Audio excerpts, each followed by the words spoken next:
That's fair. That's fair. We all know what the art is going to be when people are able to make it.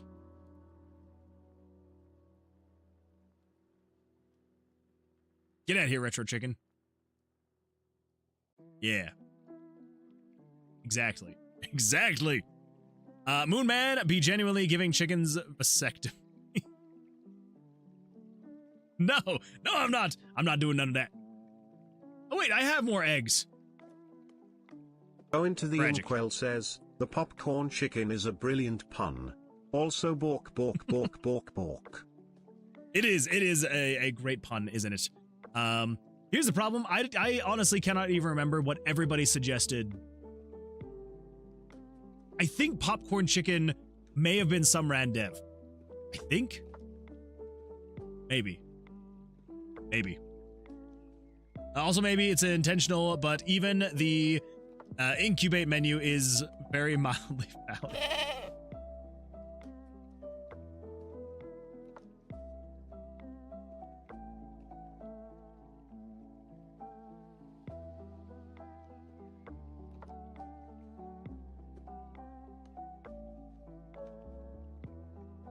Yeah, I think that's the end of the stream.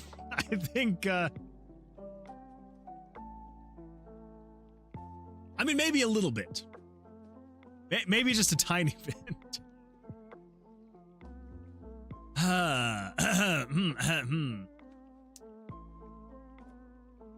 You are correct. I think I maybe need to adjust that. I think I maybe do need to.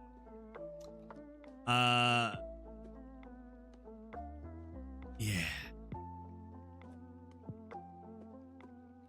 Oh my gosh. Yeah, I'm gonna have to adjust that. Nope, I will not take credit for that.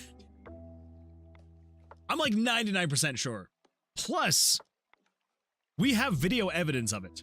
There is a live stream on my channel right now where we could go back and we could see who suggested all the different chickens. So, I'm just saying, it is provable. It's provable for who said what. I mean, I'm right. Show 'em, John Hina, please. You mean right here? Didn't you see John Hina? Didn't you see him the whole time? He's right here between these eggs. Yeah.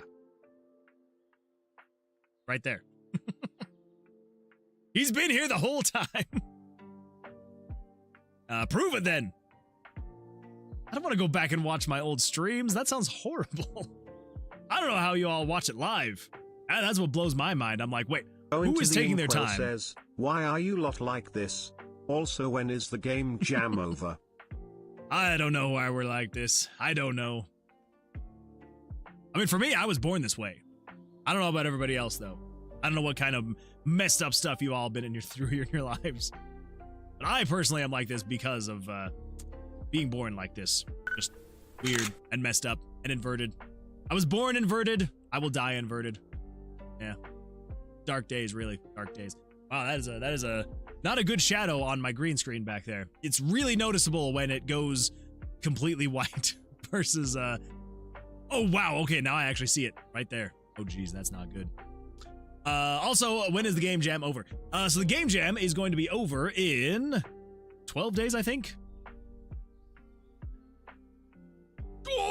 11 days, 22 hours. That's happening fast. That's coming up fast. Can you polymorph into a chicken and then get the chicken inverted? You can. You absolutely can. Yeah. If you do the chicken polymorph and the inversion at the same time, they will work. They will work. What do you say we would turn you into a CD screensaver? I've actually looked into potentially doing that. RaZeR nerd turned Moonman into a chicken. I'm a chicken. I'm a chicken with a helium voice. Now I almost feel like, though, I need to invert myself. Should I? Filters. Where is it? Here we go. Oh my goodness, I'm an inverted chicken. Look at me and that inverted chicken. Good times. Good times here. Great times. Can't because it's a 3-minute cooldown. Well, that's why I figured I would, I'll turn it on manually for you. I mean, sorry. Buck, buck, buck.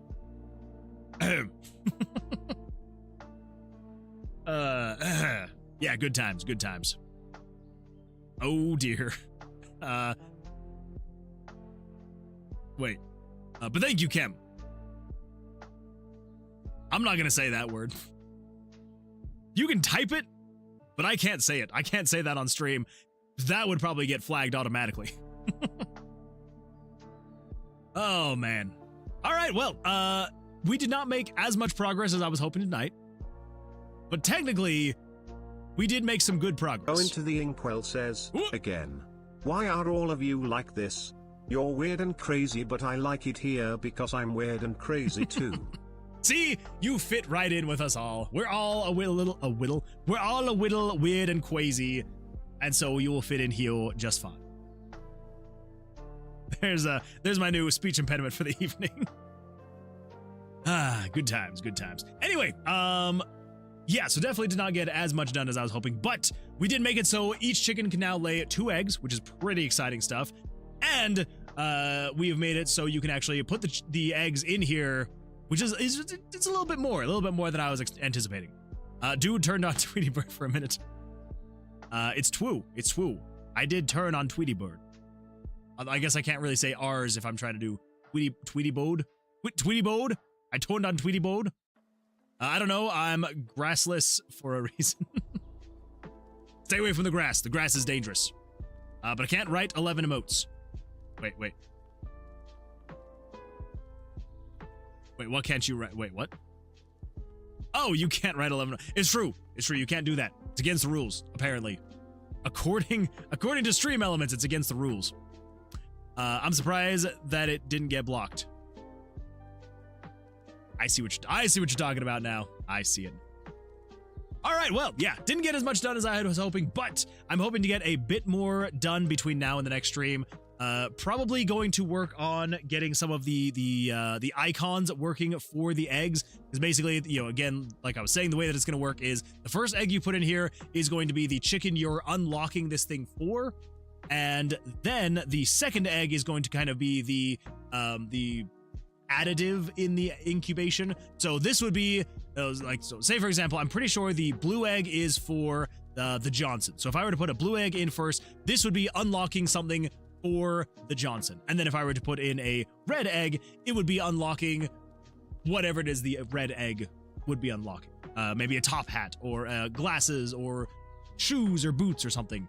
And yeah, so that's what will be happening there. So I think I'm probably going to be trying to at least get the art done. If not, maybe a little bit more. I may also potentially branch out into maybe getting like the outfits menu done, maybe in the orders, because the orders menu, this one's actually going to be a very quick and easy thing. Now that we have all of this working, it's literally just going to be, if you drag an egg over here, have it snap into the orders. And then when the orders are fulfilled, then it goes out. So yeah, that one should be a pretty quick and easy one. Should be. I guess I shouldn't count my chickens before that. That's a bug. If you leave and then come back, it doesn't show that egg again. Why is that the case? Why is that the case? Menus.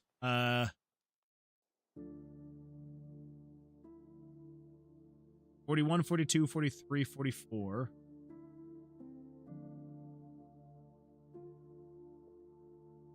Egg interaction. When you place it in nest 1. Showing / hiding menus. 43. Oh. 43, 43, 44, 44.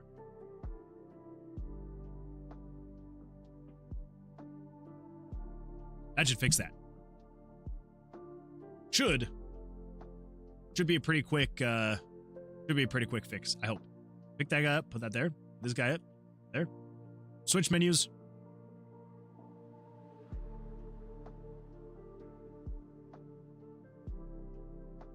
No. That is incorrect. This needs to be 200. I'll probably do 200 on that one. That should be correct. Okay, give me the chickens. Give me the eggs. You guys lay your eggs. Grab an egg. Put it in there. Put you in there. I leave. Come back. It's still there. Happy day. Okay, that one was an easy fix. Cool. Cool.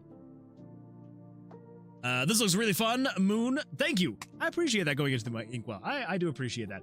I'm hoping it is going to be fun, because if I spend a month making this game and it's not fun, I'm gonna be very sad. But I'm hoping that with this whole little mini game thing here, and the outfits, being able to dress up your chickens, plus the orders, I think it'll be kind of fun. I hope there's gonna be enough going on here. We'll see. We'll see. Again, it's a game jam game. If this does well in the game jam, maybe I'll find other little things to add to the game to make it more enjoyable and fun. But again, idle clicker games, I feel like, are just something that people love and enjoy anyway. So hopefully that'll kind of be its own selling point. I hope. Fingers crossed. We'll see. What, you can report people for being underage? Well, that's weird. Chuck Norris built the hospital he was born in, then slapped his doctor and drove his... Oh. That sounds about accurate. That sounds about accurate. Hey. No, that sounds about what happened. That is pretty accurate. Finally, we can wipe underage people off the planet. Get rid of them. Get them out of here. Blasted underage people. Buddy. All right, everybody. I think that's probably going to be the end of it. We are going to be, obviously, I'm going to go get some sleep, and then we are going to be streaming again on Sunday. So, same time, same place. Should be a grand old time. And we're going to get some more stuff done here. Again, the clock is ticking, so I gotta try and get as much done as possible. So I probably will be doing some work off stream just to get a little bit more progress here, but we should be good. So, let's see here. Let's see. Begging for a raid. Don't worry, some Gamedev. We will definitely be doing a raid here. If anyone has any suggestions on who we should raid over here on Twitch, let me know. See, Quart42, first of all, first time chatter, welcome, glad you're here, says, I don't like idle games. I have no idea where that 15,000 hour playtime figure comes from. Not at all. Absolutely none. Do not enjoy them at all. Obviously. Well, if you're a fan of idle games, I'm making one. It's probably not going to be as polished as some idle games, but maybe one day it will be. Maybe one day. We'll see. Fingers crossed. Every second, the ratio of people older than you is decreased. I don't like thinking about that. Not at all. You have 61 viewers. Now we just need to find a stream with 6 viewers. We can absolutely do that. Absolutely, we can do that. Let me take a look. Let me take a look what we got going on here. Raid channel. Let's see, who do we got here? Oh, we do have Hyper Gamedev, who is currently live. It's like looks like she's still working on her Wolfenstein game. Let's see here. Self-hosting, Lexar, Hypnotic Games. Ooh, got 10 viewers. Let's see here. Prismatic Dev, OV, ROG. Let's see, is there anyone who has raided me that is currently live? Okay, so we've got Hyper Gamedev and we've got Yato. Ooh. So Yato, it looks like he's playing a game. And then Hyper Gamedev is making a game. All right, everyone, what are we thinking? Do we raid someone who is making a game or someone who's playing a game? So I'm good either way. My English not Englishing. Every second. Okay, yeah. Casual Elephant is a cool guy. He has 90 viewers at the moment. I mean, I feel like some Rendev's got a good point though.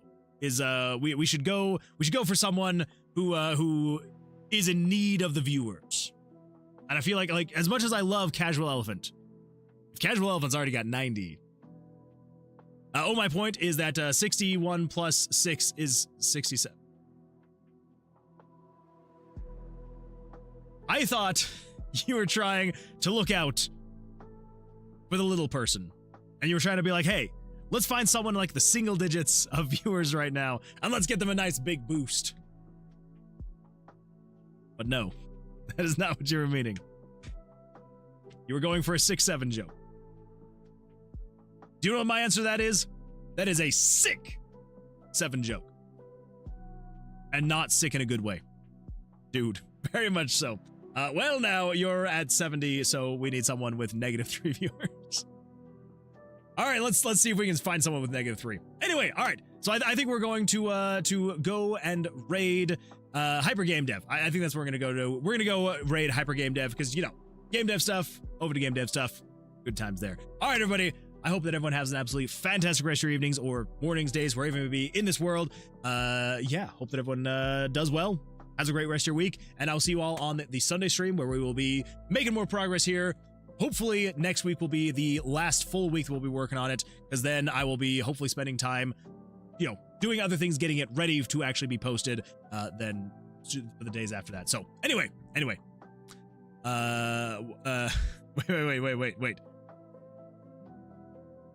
What am I missing? Dude, my little first graders already tortured me with this. I'm gonna revenge on them in 4 years. I know. Last is 6-7. I can't stand it. What way? Really? You have to ask. Moon, make a raid message, please. A raid message? Okay, here's the raid message. We're gonna do,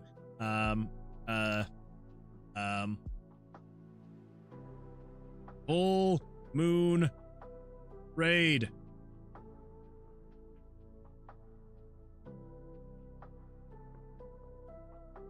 There we go. Full moon raid. There we go. That's the message. When we raid, everybody make sure to put in full moon raid. Moon Raiders? Box Squad? Dang it, there's so many better options. Don't make me look bad. Don't make me look bad. All right, everyone, we're going to go do a raid. Thank you all so much for being here. I appreciate it. I hope everyone has an absolutely fantastic rest of your evenings, mornings, days, or wherever you may be in this world. I'll see you all on the Sunday stream. And until then, good luck, take care, and I love you all. Goodbye.